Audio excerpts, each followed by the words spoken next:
తెలుగు రాష్ట్రాల్లో అతిపెద్ద lift manufacturer lifts ట్రై.com dealership కూడా ఇవ్వబడును. పెద్దలు పవన్ కళ్యాణ్ గారికి సమాధానం చెప్పే ముందు చిన్న మనవి నా సైడ్ నుంచి ఏంటంటే, ఈ జిల్లాల విభజన సమయంలో పశ్చిమ గోదావరి జిల్లా ఒక ఎగ్జాంపుల్గా తీసుకుంటే, మా వెట్లాండ్ అంతా పశ్చిమ గోదావరి, కొంత డ్రైల్యాండ్ ఏలూరు జిల్లాగా మారింది. అక్కడ ఏలూరు జిల్లాకి ఎన్ఆర్జీఎస్ పనుల నిమిత్తం నియోజకవర్గానికి 16-17 కోట్లు, మా పశ్చిమ గోదావరి జిల్లాకి కేవలం 4.5-5 కోట్లు మాత్రమే రావటం జరిగింది. అలాగే కొన్ని చోట్ల ఆ విడిపోయిన జిల్లాల్లో కొందరికి అతి న్యాయం, కొందరికి అన్యాయం జరిగింది. సో అంటే గతంలో అయితే ఇబ్బంది లేదు. ఇంకా జిల్లా పరిషత్ ఒక్క నిమిషం ఆగండి, అది అన్యాయం అని కాదు, నేను చెప్పేది అంటే చెప్పనివ్వండి, మీరు ఇంటర్ఫేర్ అవటం కాదు, మంత్రి గారికి చెప్తున్నా.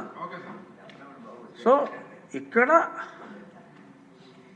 జిల్లా పరిషత్ ఒకటే ఉంది, ఇంకా జిల్లా పరిషత్ ఒకటే ఉంది కాబట్టి అది ప్రెసిడెంట్ అసెంట్ ఇంకా రాలేదు కనుక ఆ అసెంట్ వచ్చే వరకు ఏదైనా కనీస న్యాయం, ఎందుకంటే అక్కడ ప్రజలే ఇక్కడ ప్రజలే, కనీస న్యాయం, మరి అతివృష్టి అనావృష్టి కాకుండా, అంటే జిల్లా ఒకటిగానే ఉంది కాబట్టి.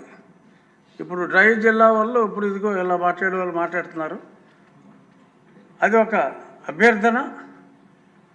మీ పరిధిలో ఏమైనా ఉంటే జిల్లా పరిషత్ ఒకటిగానే ఉంది కాబట్టి ప్రెసిడెంట్ అసెంట్ ఇంకా అఫీషియల్గా రాలేదు కనుక ఏదైనా వెట్లాండ్స్ని కూడా, డెల్టా ఏరియాని కూడా కనికరించే అవకాశం ఉందేమో పరిశీలించమని అభ్యర్థన.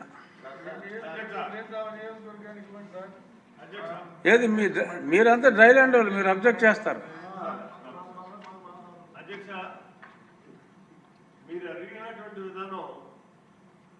రాష్ట్రం యూనిట్గా చేస్తే బాగుంటుంది, అంతేగాని జిల్లాకి ఇప్పుడు మెట్ట